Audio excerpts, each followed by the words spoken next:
You're traveling through another podcast. A podcast not only of reviewing and discussing, but of discovery. A journey into a wondrous show whose boundaries are that of imagination. That's the RSS feed up ahead. Your next stop, Anthology. Hello and welcome to Anthology, presented by ObsessiveViewer.com. If this is your first time listening, Anthology is one man's examination of the Twilight Zone as a first-time viewer. Each podcast, I review one episode of Rod Serling's iconic series and round out the show with a bonus review of a movie or show related to the week's main topic. I also cover modern anthology science fiction shows such as Black Mirror and Dimension 404 in bonus episode review series. You can find more of Anthology as well as a full episode archive at anthologypod.com. And if you want to contact me, you can use the Facebook page at facebook.com/anthologypod. You can tweet me at ObsessiveViewer, or you can send an email to matt@obsessiveviewer.com. Today on the podcast, I'll be discussing Nervous Man in a $4 Room. It's the third episode of the Twilight Zone's second season, and it aired on October 14th, 1960. And for this week's bonus review, I'll share my thoughts on Shatterday and A Little Peace and Quiet, two stories that made up the first episode of the 1985 iteration of the Twilight Zone. And before I get into my review and everything, I just want to point out that the Witching Season, which is a horror anthology web series on YouTube at Witching Season Films, they just released their fifth episode. It's a really great Halloween-esque horror anthology series that if you're into that, you may want to check out because they do a really great job. We showed one of their episodes at Shocktober in Irvington, the local event that my friends and I host at the Obsessive Viewer every year here in Indianapolis. So yeah, check that out. It's called The Witching Season. I'll put a link in the show notes. It's really great. So yeah, and they just released their fifth episode. So congrats. Okay, so before I begin, of course, I'm going to have a full spoiler review of Nervous Man in a $4 Room. So if you haven't seen the episode yet, go check it out on Netflix, Hulu, Amazon Prime. It's available pretty much everywhere. And then come back and listen to my review. So I'll start by reading a plot description courtesy of The Twilight Zone: Unlocking the Door to a Television Classic by Martin Grams Jr. And here we go. Jackie Rhodes, a habitual nail-biter, is nothing but a nickel-and-dime man. His record with the police lists minor offenses. George, a shady racketeer, visits Jackie late one evening with a proposition to knock off an old man who constantly defied the protection racket. George's torpedoes will be picked up by the police after the killing, so he wants Jackie to do the job this time. George hands the little man a gun and warns him what will happen if the job isn't done. Alone in his hotel room, Jackie ponders whether or not he should commit the murderous act. He starts an argument with his alter ego in the mirror, who pleads for Jackie to let him take over. His alter ego is tired of living an existence in which Jackie makes poor decisions, especially the one he's about to make tonight. After an exchange of words and flared tempers, Jackie finds the guts and goodness to grant his alter ego the opportunity. At 2:30 in the morning, George visits the hotel room to learn why the old man is still breathing. Jackie, now a new man with the name of John, pushes George around and orders him to go away or else. With one problem taken care of, John looks himself in the mirror to see his own reflection, that of Jackie still biting his nails. Jackie asks what comes next, and John, before exiting the room, informs his former ego that now they look for a job and a girl. This episode stars Joe Mantell as Jackie Rhodes. This is his first of two episodes of The Twilight Zone. Next we'll see from him is in Season 5's Steel. He's an actor that's known for his roles in Marty, The Birds, and Chinatown, in which his character actually speaks the iconic line of, "Forget it, Jake, it's Chinatown." He worked with Serling again in 1966 in an episode of The Loner titled The Trial in Paradise. He was also the son of an Austrian butcher, and he served in the U.S. Army in World War II. And let's see. Oh, and he also appeared in an episode of the ill-fated anthology series Out There in 1951 in an episode titled Ordeal in Space, which was based on a Robert Heinlein story. And he was also in an episode of One Step Beyond titled The Stonecutter, which was originally going to be my bonus review before Greg's email switched that over to Shatterday. So thanks again, Greg. But that episode of One Step Beyond was aired in 1959. And again, I'm really surprised. One Step Beyond is available on Amazon Prime right now, so go check that out. As George in this episode is William D. Gordon. This is his first of 2 Twilight Zones. Next is here in a few weeks in Season 2's Eye of the Beholder, which is one of the episodes that I'm really looking forward to seeing. And William Gordon was actually a very accomplished TV writer. He wrote for The Fugitive, Ironside, the Alfred Hitchcock Hour, and also for Chips, which... Chips I didn't get around to seeing the remake. I didn't really have the heart to or desire to, but the original series of Chips is just like, that was something that I grew up watching reruns of it. And I don't know. I have a soft spot for Chips. Writer for this episode is Rod Serling. He wrote this script in response to a request from CBS in which they asked him to write scripts using as few actors as possible for budgetary purposes. And this episode ended up being produced about $5,000 under budget. Which, I mean, that's an annoying request from a network, obviously, but I don't know. I mean, having just a few characters in a scene or in a whole episode is something that the Twilight Zone does so well. I think it's really great when the show works in that way. Director for this episode is Douglas Hayes, this is his 5th of 9 episodes. His most recent episode was the After Hours, and his next will be The Howling Man. So again, we're going to go full spoilers in this episode, so if you haven't seen it, I hope you didn't pay attention to the plot description, but I'm going to be spoiling from here on out. So what I knew before this episode was actually nothing. I just knew of the title, and the title itself kind of conjured an image in my mind of Archhammer from The Four of Us Are Dying.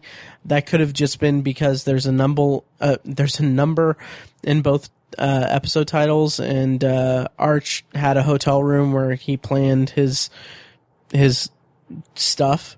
And I was kind of wondering if this episode had anything to do with the con man. So I was kind of close. And let's see. So yeah, when watching this episode for the first time, like, this is the 3rd episode of season 2. I think this might have been like one of the times where I just really started to fall in love with that opening credit sequence, the new one with the music and everything. I loved it. I thought it was great. So we get an opening shot of Jackie biting his nails, and he's clearly visibly nervous, and he is the titular character, and it's very clear from the word go that he is a nervous man in a $4 room. And then the phone rings, and we get this really, it's not an exposition dump, but we get this very harried phone call between George and Jackie, and we get kind of hints of what's going on, that Jackie's been looking for a job, and it's very vague, but it's enough to really pull you in, and it was something that really made me invested in the character. And as soon as he said when he's reassuring George that he's not going to cop out, it made me think, like, okay, he's a criminal. He's looking for work or for criminal orders from this guy on the other end of the line.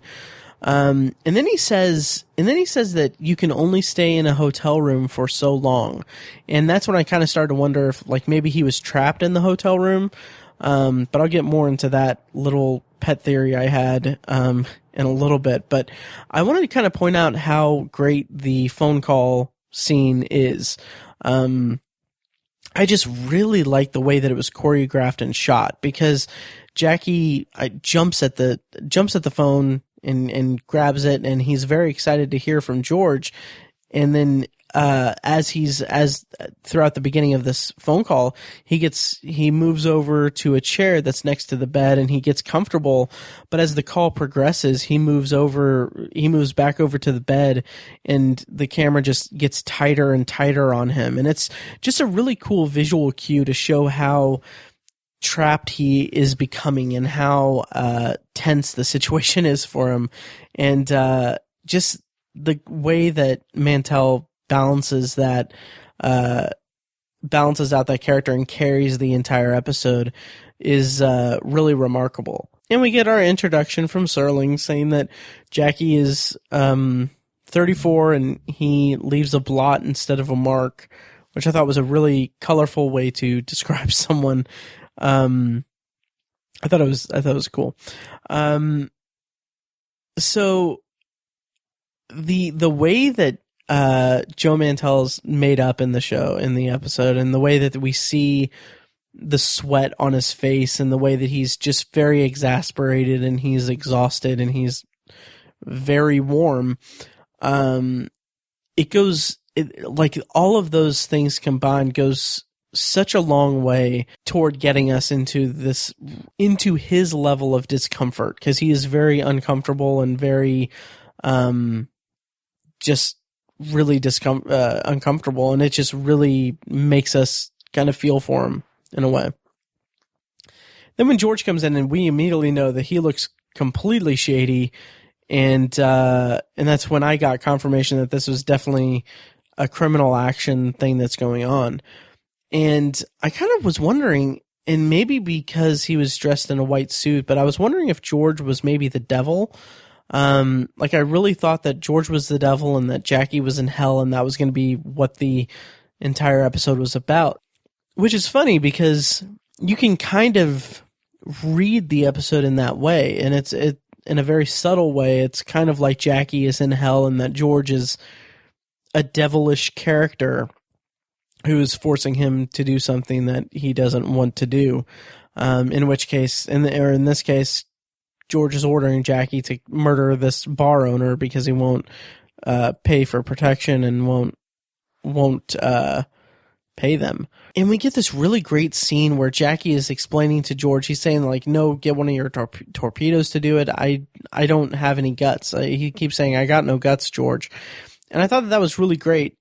And the way that we get, the way that George responds to it, like he's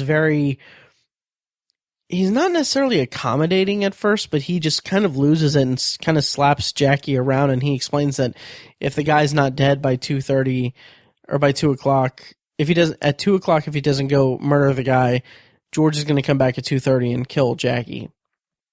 I thought that was a really great way to kind of set up the position that Jackie's in, and it's very clearly like a tough spot for the character. And then as soon as George leaves, we get it may be my favorite scene of the episode. It's where Jackie is giving himself a pep talk in the mirror. It's before the mirror version of him is revealed. So it's just Joe Mantell talking into a screen, or talking to a mirror, talking to his own reflection, is giving himself a pep talk. And it's just really great the way that it's handled and the way that it's written. And Joe Mantell just, like, that's confirmation that this episode is going to be great, because Joe Mantell is just really commanding the screen. So it's kind of a fun little tease that we get one really great Joe Mantell scene, or the pep talk is like the primer for us to get two of the same actor just really knocking it out of the park. I thought that was kind of cool.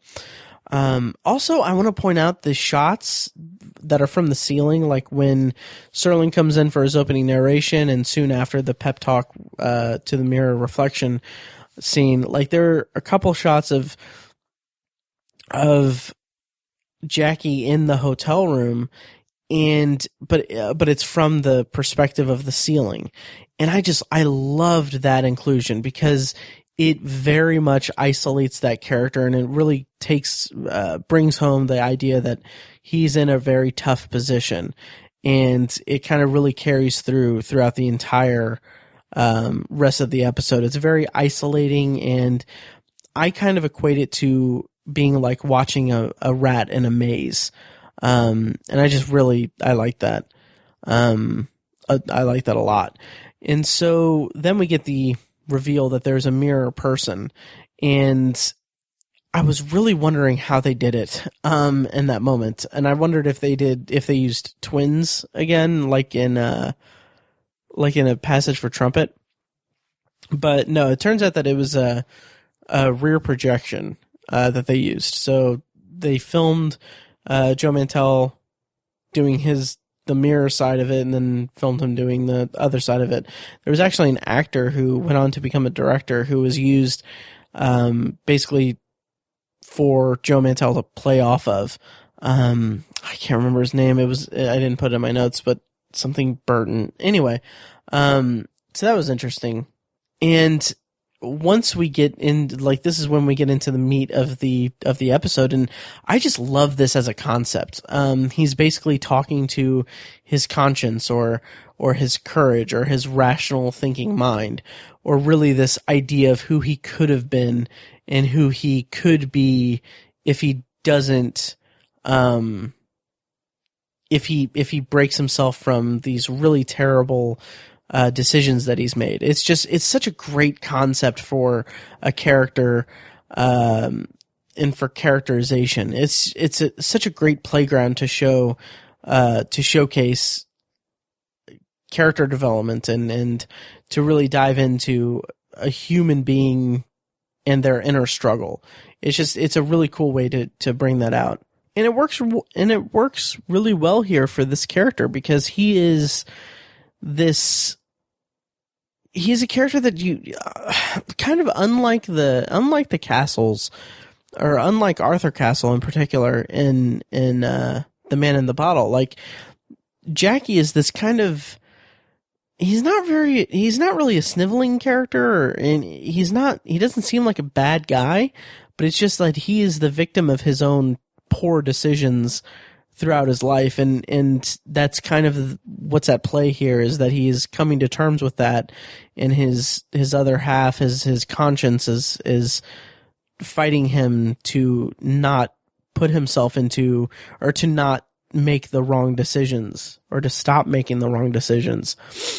And I love that the mirror image of him basically tells him that he explains that he's part of Jackie, and he's the part that the actual line is the part that you never let come out.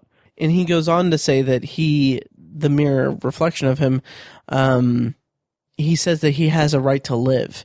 And I love that setup, or I love that kind of idea that he's not trying to convince the nervous version of Jackie. Like, he's not, to an extent, he's not trying to convince him. It's not that he's just like he's not giving him a pep talk or anything. He is fighting for control of their life.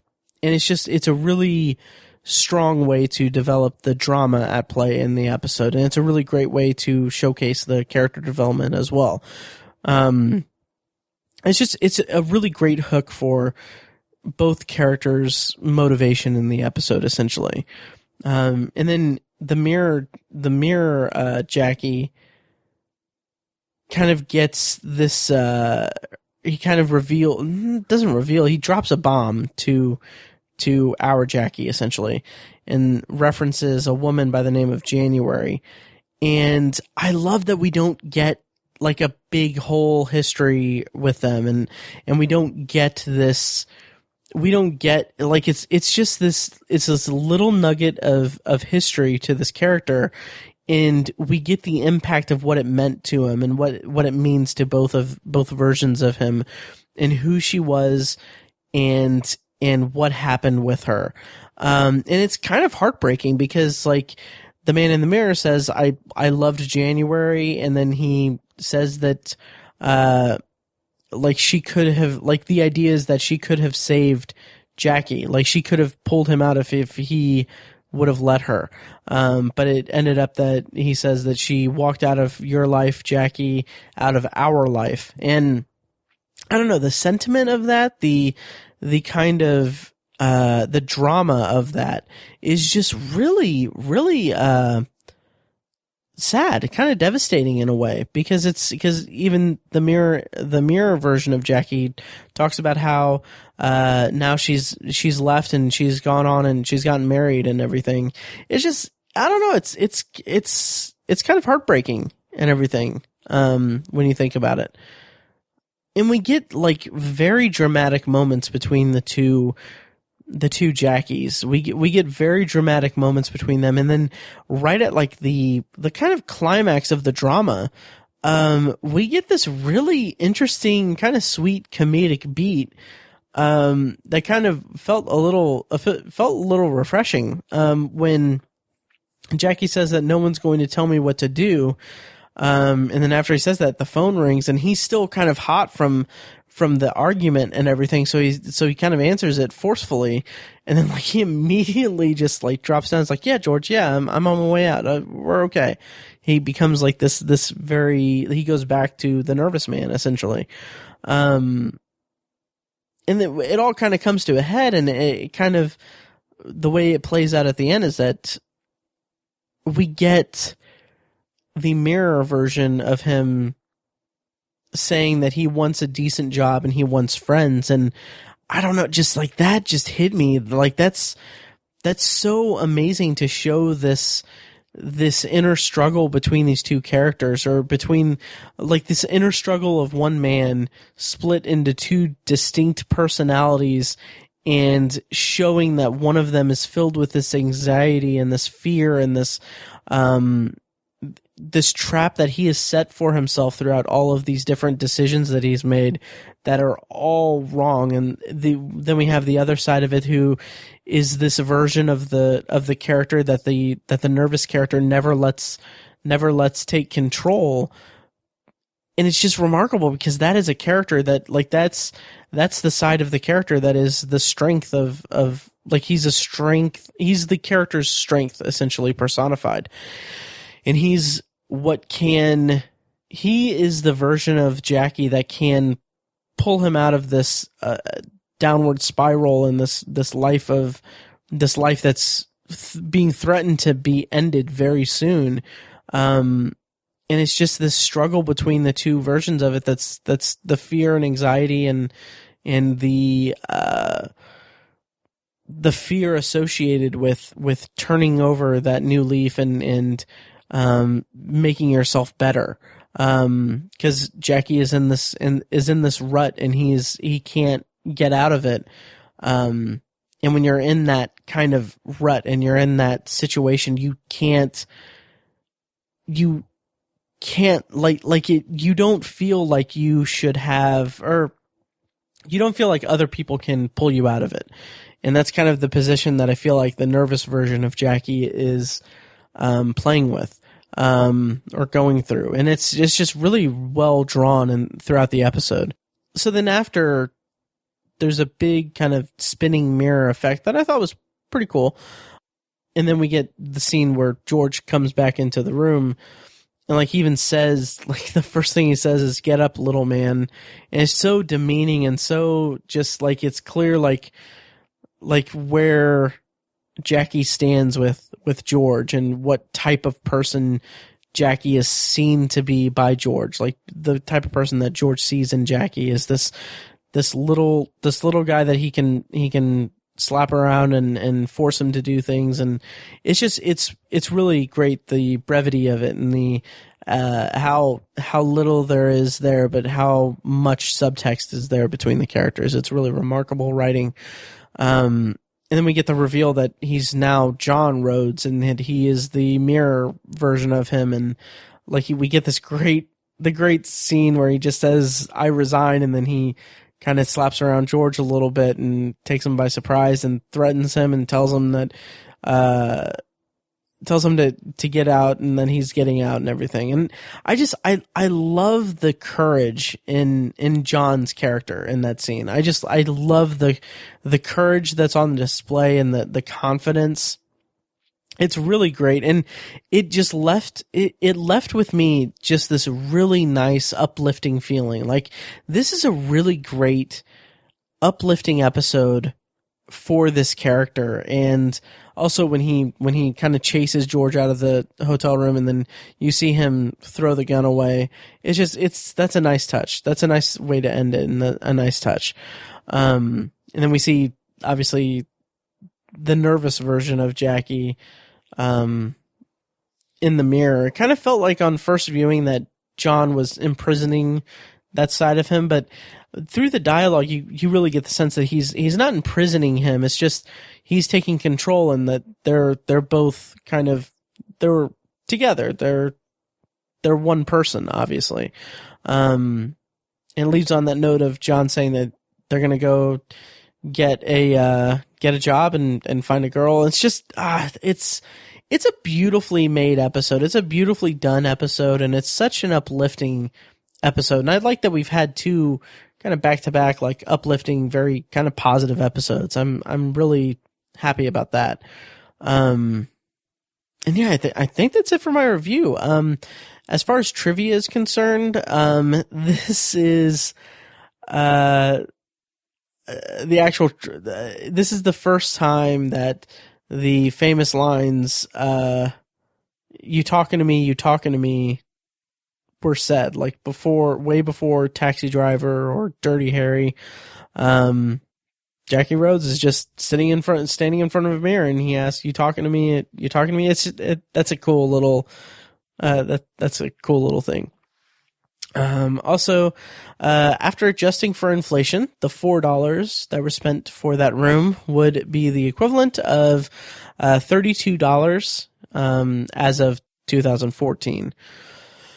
And also, if you're in the mood for a dangerous drinking game, Jackie Rhodes says George 56 times, and 20 of them are within the first 2 minutes of the episode. And I'm kind of sparse on trivia this week, but yeah, my overall thoughts on Nervous Man in a $4 Room is like I said, it's a really beautiful episode. It's a really great exercise in showing the duality of one character, the two sides of one character, and having them battle it out in a very organic and dramatic way that doesn't feel like it doesn't feel unnatural, even though it is a supernatural scenario and everything. It's really remarkable the way that the storyline concludes and the way that it plays out. I really dug this episode. I thought it was a lot of fun, and it was really really strong. And again, uplifting, and I love that.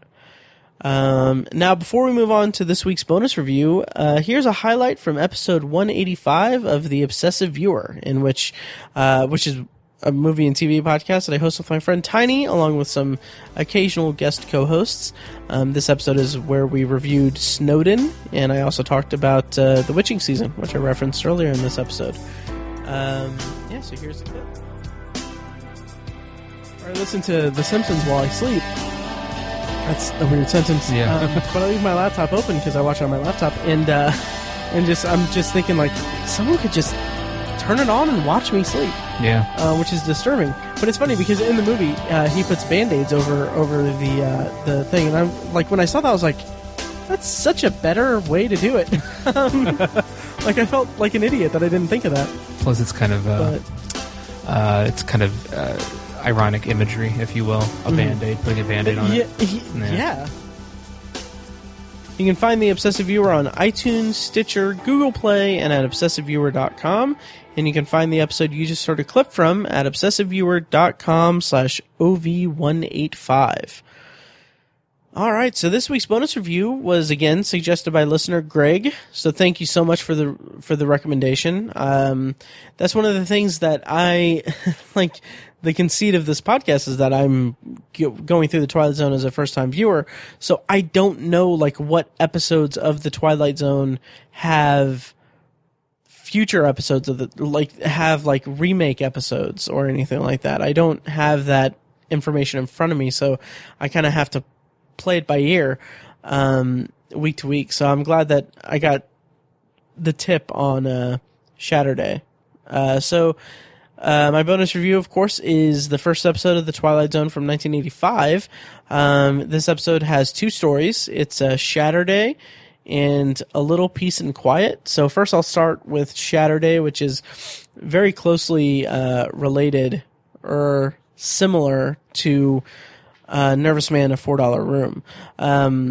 It features It stars Bruce Willis. It's based on a short story by Harlan Ellison and directed by Wes Craven, of all people. That surprised me. I was really pleasantly surprised by that because I'm a big Wes Craven fan. I mean, I kind of grew up loving the Scream franchise, oddly enough. And I mean, when he passed away, it kind of brought like this realization to my life that like his work is the reason why I probably like seeing Scream put me onto a path that led, like, I probably wouldn't have podcasts. I probably wouldn't be as into movies and TV as I am if it hadn't been for Wes Craven and Scream. So yeah, I kind of respect him a lot. And it's really fitting that Wes Craven directed this. It's funny to me that he directed a very phone-heavy suspense story for The Twilight Zone 11 years before Scream, which obviously is very phone-centric. So I thought that was kind of a cool coincidence. And I kind of like the phone conceit of the episode. Like, I like the phone aspect of it because it makes it more tense than the mirror image storyline. This is a more intense kind of cat and mouse game and a struggle between two characters to take ownership of their life. So that's vastly different from Nervous Man, A $4 Room, but it works in this context. It's pretty cool. And the whole kind of thing is that basically Bruce Willis is in two places at once. He's at a restaurant, he's at a bar, and then he's also at his apartment. So he calls himself. He and both Bruces talk to each other, and the kind of idea is that they're going to get. The kind of idea is that Bruce A wants to get Bruce B out of the apartment so that Bruce A can live his life. And it turns into a like I said, a very interesting game of cat and mouse, despite my really haphazard way of describing it. One thing I didn't really like about the episode, I don't know if I would say I didn't like it. I just was bothered by it. There are title cards for each day. So it's like Someday, Doomsday, Wounds Day, and like it's like a play on words or a play on words of each day of the week, and I just thought that kind of cheesed it up just a little bit. And there's a whole idea of that the one who actually deserves to be Bruce Willis's character gets the life. And it kind of plays with some concepts of conscience and the weight and the toll of being honest with yourself. Because Bruce, the first Bruce we see, kind of goes through this very, very terrible not transition, but he gets progressively worse and worse as the episode as the story unfolds. Like he gets like his he becomes very disheveled and very, I don't know, very disheveled and very out of it and kind of crazy. I'm being vague because I don't want to spoil it or anything, but overall I thought it was solid. I liked it. Thought it was a cool way to introduce the Twilight Zone, the 1985 version of the Twilight Zone. And it felt like overall like this, it felt like a self-improvement parable that I kind of dug that. I thought that was a cool way to kind of bring about that theme essentially. And it also gets some pretty good points for me for being fairly intense, and the tension of it was pretty well done. And I like kind of the, not necessarily horror elements of it, but the tension of the phone conversations, I think was really the episode's strengths. And I liked it. The other half of the first episode of the Twilight Zone from 1985 is A Little Peace and Quiet, which is about a woman who is kind of really stressed out from having a bunch of kids and just being really stressed out. And she finds a watch that allows her to stop time at will, which, first of all, that is like my number one like fantasy, supernatural fantasy thing, is like I want to be able to stop time. Like that would be incredible. But yeah, so anyway, so the beginning of the episode shows that she lives in a very hectic household. She's kind of at her wit's end. There's stress all over the place. Kids are really out of control. She has to help her husband with a lot of stuff. It's very, like, they hit us over the head with how stressed out she is. And it just solidifies that I don't think I ever want to have kids. Like, nothing against people that have kids. I admire you guys, but I want to sleep when I want to sleep. I don't think I ever want to have kids. And just seeing that in this, seeing the way that this episode portrays the harried lifestyle of the, of kind of the standard like nuclear family, it's just like, I'm like, nope, I'm good. I think having a cat is probably the maximum amount of responsibility I can take. Anyway, so the episode keeps hitting us over the head with the mom's stress levels. Like there's the morning scene of the hectic aspect of in the morning. Then like there's a scene in the store where she's freaking out, or she's not freaking out, but the kids are all being very obnoxious. And I mean, we need that. It's just, it gets a little repetitive after a while. I don't know. I kind of started to lose my patience just a little bit with it. But then as soon as she learns that she can stop time and everything, it's kind of nice because she enjoys herself. She, like, that brings her happiness. And I really responded to that. There's kind of this whole subtext throughout it that I won't go into too much of it. It's about kind of the world, the state of the world at the time. And it kind of leads to this surprising ending that I really enjoyed. I really thought that it was a clever way to end the episode, and kind of horrifying, in a way. I really respected that. I thought it was cool. Also, one thing that I thought was really interesting, it was because, as I said, as a concept, I love this idea of being able to stop time as much as you want, or at any time you want. Because clearly, if you guys pay attention to how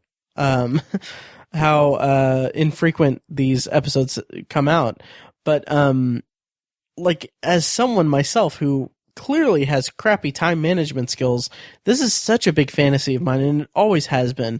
And this episode kind of showcased something that I never really considered about it, in that with this power, there's no fear of conflict. Like she gets okay, like she's at the store and she's kind of fighting this woman, or arguing with this woman over the last particular type of cereal that their kids love. And so it's just like an easy solution, just like pause time, take it, leave the store, and you completely avoided any kind of conflict. And it kind of also comes into play a little bit later when she gets visitors at the door that are asking her to support this debate that they're having. And it kind of gets a little bit heated, but then she just freezes time and then moves them. It's really fun, and it's a cool way to kind of it's a cool aspect of that power and that plot device, I guess. So overall I thought that A Little Peace and Quiet was pretty cool. I'm glad that Shatterday was kind of the lead, because it feels a little more Twilight Zone esque, I guess. A Little Peace and Quiet was very Twilight Zone in its own right, but it was more of a light. I don't even want to say lighthearted, because the way that it ended, it was very, very much not lighthearted. But it kind of seemed more comedic, or more. Well, at least the first 2/3 of it were more lighthearted than anything. Yeah, and I mean, that covers my bonus review of Shatterday and A Little Peace and Quiet from the Twilight Zone's 1985 remake. I enjoyed it, and I'm glad that I own the DVDs from the box set that I have.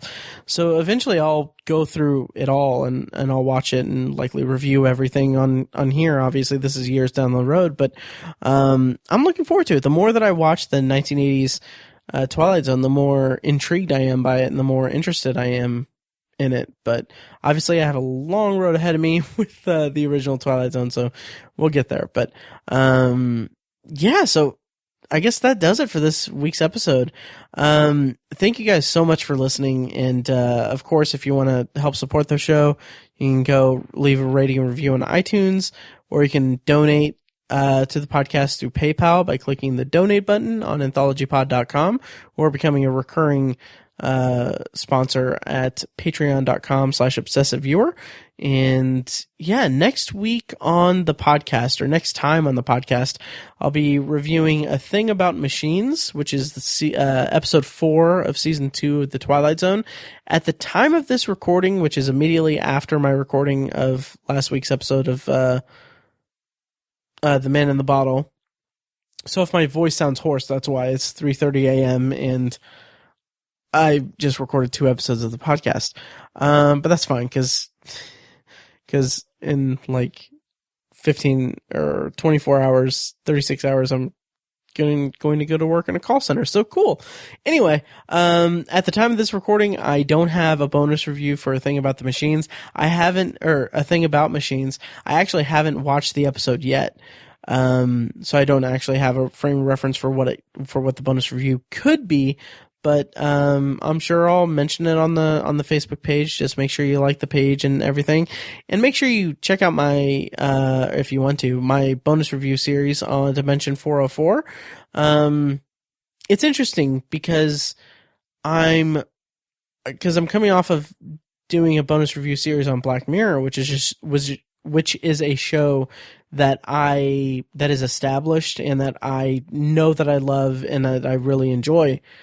And so this is a different beast by going into Dimension 404. This is completely new, and so some of the episodes may not be quite to my liking, and so it's interesting checking that out. So anyway, check out all that at anthologypod.com. And once again, thank you guys so much for listening, and I'll see you next time.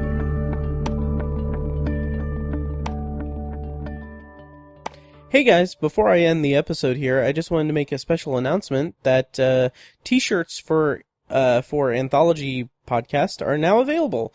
I just uploaded the design onto tpublic.com, where you can go and just type in Obsessive Viewer or Anthology Podcast, or click the link in the show notes of this episode, or at anthologypod.com/036.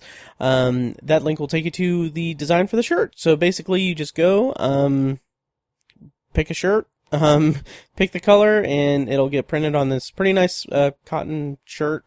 I bought a bunch of shirts from TeePublic lately, so I'm really excited to have official merch on the website.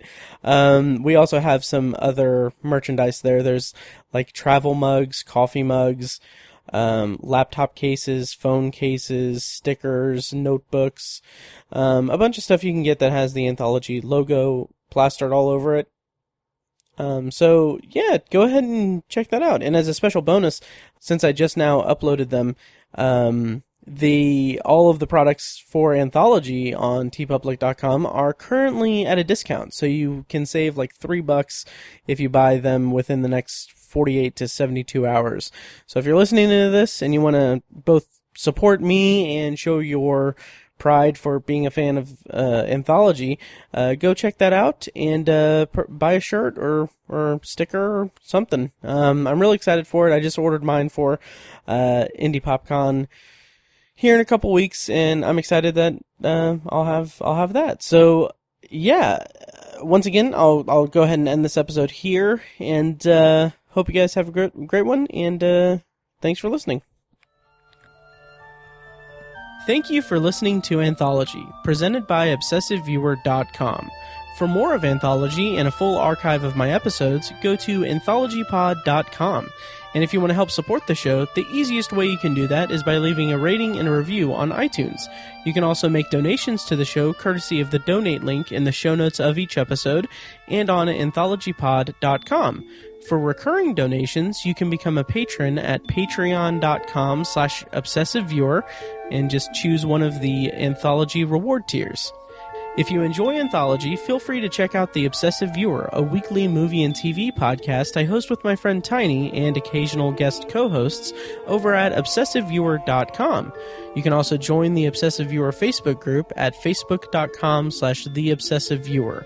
For book reviews and commentary on the world of reading, check out our sister site at obsessivebooknerd.com. And for philosophical discussions from a secular viewpoint, check out my friends Chad and Amanda at thesecularperspective.com. Finally, if you'd like to contact me with your thoughts on the show, my reviews, my bonus reviews, or for any other reason, you can tweet me at obsessiveviewer, send me an email at matt@obsessiveviewer.com, or send me a message on Facebook and like the Facebook page at facebook.com/anthologypod. Once again, thank you guys so much for listening, and I'll see you next time.